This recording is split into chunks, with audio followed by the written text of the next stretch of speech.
पन्नगे च सुरेन्द्रे च कौशिके पाद संस्पृशि निर्विशेष मनस्काय श्री वीरस्वामिने नमः। आर्हत वाङ्मय में कहा गया है, लाभा लाभे सुहे दुखे जीवी ए मरणे तहा समो निंदा प्रशंसासु तहा मानव मानव। हमारे जीवन में परिस्थितियां आ जाती हैं, कभी मन के अनुकूल परिस्थितियां आ जाती हैं तो कभी मनः प्रतिकूल परिस्थितियां भी आ सकती हैं। और आदमी प्रतिकूल परिस्थितियों के कारण कई बार दुखी बन जाता है। संस्कृत में कहा गया है, मनः प्रमादात वर्धन्ते दुखानि गिरिकूटवत् तद्वशादेव नश्यन्ति सूर्यस्याग्रे हिमं यथा। कि मन के प्रमाद से दुख बढ़ जाते हैं, गिरिकूट की तरह दुख बढ़ जाते हैं। और मन जब वश में रहता है तो मन को वश में कर लेने से दुख भी उसी प्रकार नष्ट हो जाते हैं जैसे सूर्य के सामने सर्दी भाग जाती है, सर्दी चली जाती है, या हिमखंड पिघल जाता है। आदमी जब जब राग द्वेष में जाता है तो वह अपने आप से और आत्मिक सुखों से मानो दूर हो जाता है। और जितना जितना जब जब वह आत्मा में रहता है, राग द्वेष में नहीं जाता है, तो वह सुख में रहता है, शांति में रहता है। राग द्वेष में जाने से दुख होता है और राग द्वेष में न जाकर अपने आप में रहने से सुख रहता है, आदमी सुख में रहता है। समता धर्म है। शास्त्र की वाणी, समया धम्म मुदा हरे मुनि। यह समता धर्म है, न इधर झुकना न उधर झुकना, मध्यस्थ रहना, समस्थ रहना, समता में स्थित रहना। यह समता धर्म सुखों की खान है। अपने आप में स्थित रहना, राग द्वेष में न जाना बड़ा धर्म है। कोई साधु जा रहा था, मार्ग थोड़ा जंगल का था और कुछ डाकू लोग भी रहते थे। एक डाकू ने देखा, रे कोई साधु जा रहा है, कुछ इसके पास भी मिल तो सकता है, क्या पता, तो निगाह तो करूं कुछ पास में है क्या। तो आवाज दी, अरे ठहर जाओ ठहर जाओ। साधु ने सुना कि मुझे कोई इशारा करके कह रहा है कि ठहर जाओ ठहर जाओ। साधु ने देखा, ज्ञानी साधु था, महान साधक था। तब साधु ने कहा, रे मैं तो ठहरा हुआ हूं, अब तुम ठहर जाओ। मैं तो ठहरा हुआ ही हूं, अब तुम ठहर जाओ। डाकू समझा नहीं कि साधु चल रहा था और बोला कि मैं तो ठहरा हुआ हूं, तुम ठहर जाओ। मैं तो खड़ा ही था, मुझे कह रहा ठहर जाओ, क्या मतलब। साधु से मिला कि बाबा क्या कहते हो, तुम तो चल रहे थे, तुम ठहरे हुए कहाँ हो। मैं खड़ा था तो मैं तो ठहरा हुआ ही था, मुझे क्यों कहा कि ठहर जाओ। संत ने कहा, रे यह ऊपर से चलना रुकना अलग बात है, मैं ठहरा हुआ हूँ, मैं अपनी आत्मा में साधना में ठहरा हुआ हूँ, न राग में जाता हूँ न द्वेष। यह साधना करता हूँ, राग द्वेष में नहीं जाना, अपने आप में रहना, परम स्थिति में रहने की साधना करना। तो मैं तो आत्मा में ठहरा हुआ हूँ और तुम ठहरे हुए नहीं, तुम आत्मा में कहाँ, तुम तो पैसे मेरे हिंसा में उसमें गतिमान हो, तुम कहाँ ठहरे हुए हो। तो तुम ठहर जाओ, इन झंझटों को छोड़ो, क्यों ये काम करते हो। साधु का सदुपदेश मिला, सोचा रे साधक है, बाबा है, ज्ञान की बात बताई है कि अपने आप में ठहर जाओ। बोला बाबा बहुत अच्छा उपदेश दे दिया मुझको, मैं तो पापों में गतिमान हूँ, आप आत्मा में स्थित हैं, क्या करूँ, यह धंधा मैंने पकड़ लिया, ले लिया, लूट पाट चोरी मार काट ये काम करता हूँ। संत ने कहा रे अब तक किया सो किया, अब आगे की सुधि ले ही, अब आगे पर ध्यान दो, अब अवशेष जीवन है उसमें ये काम मत करो, अच्छे रास्ते पर चलो। डाकू को भी प्रतिबोध मिला और प्रतिबोध भीतर को छू गया। बोला बाबा अब ये काम तो नहीं करूँगा, आपके दर्शन हो गए, आपका उपदेश मिल गया, अब ऐसे लूट पाट चोरी डाका डालना और हिंसा ये काम अब नहीं करूँ, त्यागता हूँ इन कामों को। संस्कृत में कहा गया है साधु नाम दर्शनम पुण्यम तीर्थभूता ही साधव है, कि साधुओं के दर्शन ही पुण्य हैं, कि साधु तो तीर्थ हैं, जंगम तीर्थ, चलते फिरते तीर्थ हैं। तो ये साधुओं का दर्शन मिल जाए, उपदेश मिल जाए और उपदेश अच्छा जीवन में उतर जाए, फिर तो मानो बेड़ा पार है, भव सागर से पार मिल सकता है।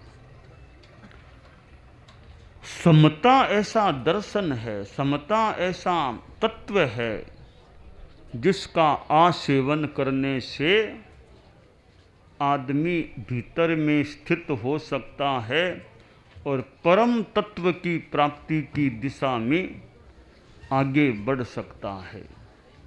भारत का मानो कोई भाग्य है या कुछ भी कह दें कि संत लोग धरती पर हैं, संत मिलते हैं, संतन होते जगत में तो जल जाता संसार। यूँ तो दुनिया चलती है, परंतु संतों के होने से थोड़ा कंट्रोल अच्छा रह सकता है और लोगों में संतों के प्रति कुछ श्रद्धा सम्मान का भाव भी देखने को मिलता है। एक राजनेता एक बात कह दे, उस पर लोग ध्यान दें, कितना दे न दे, संत कोई बात कर ठीक है ध्यान तो पूरा दे न दे, फिर भी संत ने कही है तो श्रद्धा से थोड़ा जितना हो सके स्वीकार करें, वरना श्रद्धा से सुन तो लें संत की बात को, संत को नमस्कार तो कर लें। तो संतों के प्रति कई लोगों में देखते हैं श्रद्धा सम्मान का भाव अभिव्यक्त होता है। तो दुनिया में और बहुत चीज़ें मिल सकती है, सुत दारा अरु लक्ष्मी पापी कै भी होय, संत समागम हरि कथा तुलसी दुर्लभ दोय। क्योंकि और तो गृहस्थ लोग हैं, घर में बहुत चीज़ें मिल सकती है, पैसा मिल जाए और संतान और चीज़ें मिल जाए, परिवार है मिल जाए, ये मिलना ठीक है, संसार की चीज़ें हैं, परंतु संतों का गांव में समागमन होता है, हरि कथा भगवान धर्म की कथा होती है, ये चीज़ें दुर्लभ हैं। संत सदा तो सब जगह कहाँ मिले न मिले, तो जब जब संतों का आना हो तो वो बहुत अच्छी बात है। भी संत लोग और तो पाहुणे आ सकते हैं, सगे संबंधी घर में आ जाएं, कभी कोई मंत्री लोग भी मान लो आ जाएं गांव में, कभी कोई वोट मांगने के लिए चुनाव के दिनों में लोग आ जाएं, सभाएं, वो तो मान लो हो सकती है। तो संतों का समागमन होना है, संत भी कैसे जिनको नोट नहीं चाहिए, भी क्या पैसा, संतों को पैसा की मांग नहीं है कि पैसा दो, कि दक्षिणा में पैसा, तो संत के पैसा भी, नोट नहीं चाहिए, वोट भी नहीं चाहिए, कोई चुनाव तो लड़ना नहीं है, कोई विधायक तो बनना नहीं है, सांसद बनना नहीं है, प्रधानमंत्री बनने की बात नहीं है, तो वोट भी नहीं मांगना संत, वोट नहीं चाहिए हम वो आपसे चुनावों में, और तभी का वोट देना, वोट तो हमें तो वोट भी नहीं चाहिए संत को, तो कभी कोई प्लॉट चाहिए, जमीन का प्लॉट भी संत को, न आश्रम भी नहीं बनाना हमको, तो कोई प्लॉट भी नहीं चाहिए, तो न नोट चाहिए, न वोट चाहिए, न प्लॉट चाहिए, बस खोट भी। आपके जीवन में कोई खोट हो तो छोड़ दो, संत के सामने छोड़ दो, तो आपका जीवन ठीक हो जाए, संत की एक प्रकार की भेंट हो जाए। तो संत त्यागी संत हो, जिसके जीवन में संयम हो, वो एक अच्छी बात होती है। कि गुरु त्यागी मिल जाए, गुरु मिले तो ऐसे गुरु मिले तो कंचन कामिनी के त्यागी, गुरु मिले तो ऐसे। कि साधु त्यागी होना चाहिए, त्याग होना चाहिए साधु के जीवन में। त्यागी है, बैरागी है, बड़ा भागी है। त्याग बैराग होना ही बड़ा भाग्य है। क्षयोप संभाव होता है, खायक भाव, उपसंभाव, तब कोई त्यागी बनता है। तो साधु का उपदेश सुनने को मिले, साधु की संगति करे, तो आदमी कल्याण की दिशा में आगे बढ़ सकता है, दुखों से छुटकारा मिल सकता है साधुओं की संगति और साधुओं के उपदेश को ग्रहण करने से। तो गांव में संत गए, तो रात को वो कथा प्रवचन किया, तो फिर संत ने कहा भी कोई नियम त्याग लो, तो देखो हम तो साधु हैं, और तो रात को खाना भी नहीं खाते, रोटी भी नहीं लेते रात में, कोई नियम तुम लोग हमसे लेना चाहो तो कईयों ने नियम ले लिए। एक वो लड़का युवक था बैठा, उसने नहीं लिया था। संत ने कहा तुम भी कोई नियम लो तो देख लो। कि बाप जी अब क्या नियम लूँ, कि चोरी मत करना, कि चोरी तो मैं करता हूँ, बहुत मेरा धंधा है। कि शराब छोड़ दो, भी शराब तो कई बार पीता हूँ, अब छूटनी मुश्किल है।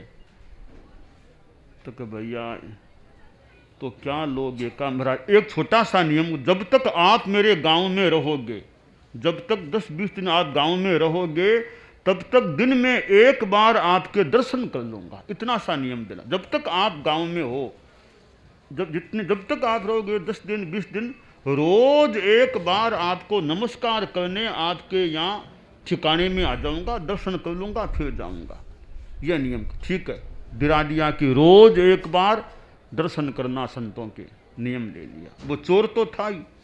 एक दिन वो रात को चोरी करने के लिए अपने साथियों के साथ जा रहा था,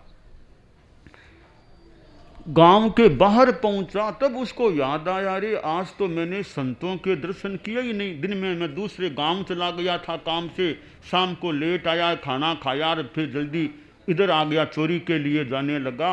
आज तो दर्शन हुए नहीं, मेरा तो नियम है एक बार तो रोज दर्शन करना ही करना। तो साथियों से बोला भैया मुझे तो वापस जाना पड़ेगा, वो संत लोग आए हुए ना, दर्शन करूंगा, मेरा नेम लिया हुआ है, नियम है।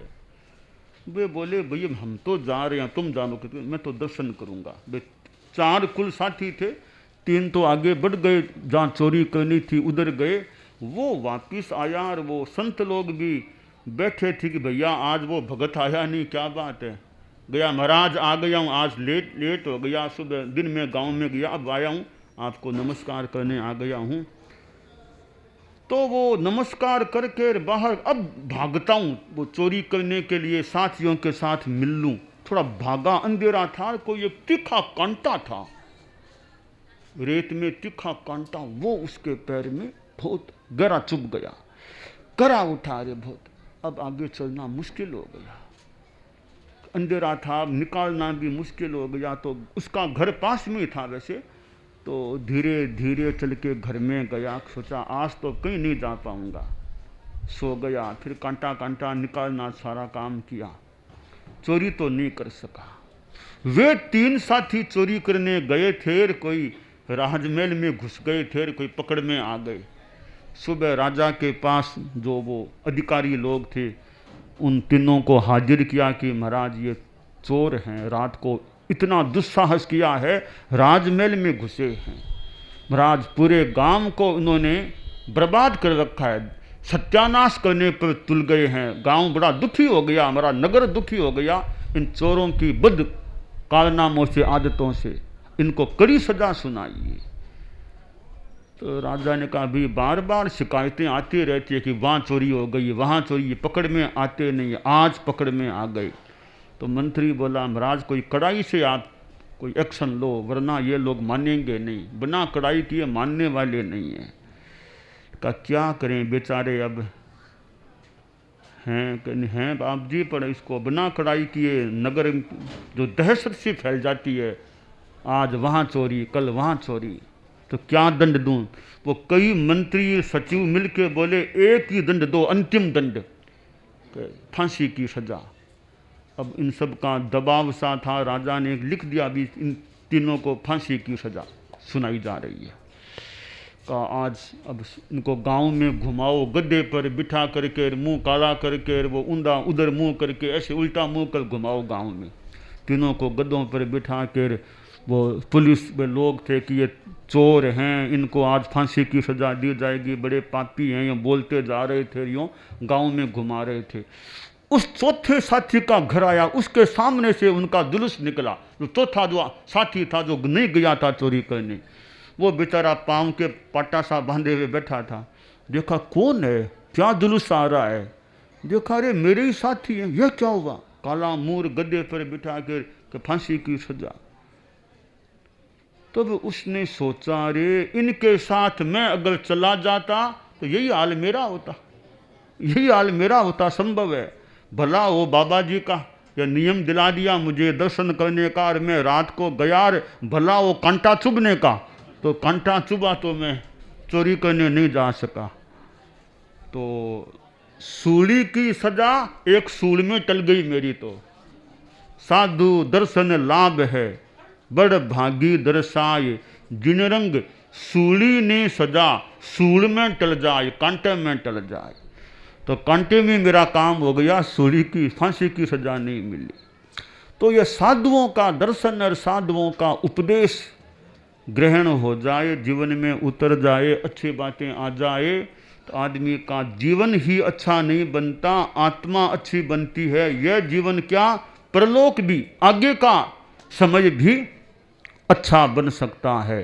तो सत्य संगति, संतों की संगति बहुत अच्छी चीज़ है। त्यागी संत हो, ज्ञानी हो, निस्वार्थ हो, कोई स्वार्थ में नहीं है, मोह माया में नहीं है, ऐसे कोई साधु मिल जाएं, उनकी संगति, उनके उपासना, फिर उनका अच्छा उपदेश ग्रहण हो जाए तो बेड़ा पार हो सकता है।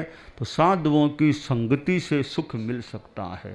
सत्य संगत से सुख मिलता है, सत्य संगत से सुख मिलता है, जीवन का कण कण खिलता है, जीवन का कण कण खिलता है, सत्य संगत से सुख मिलता है, सत्य संगत से सुख मिलता है। कपड़े को जैसा रंग मिले, कपड़े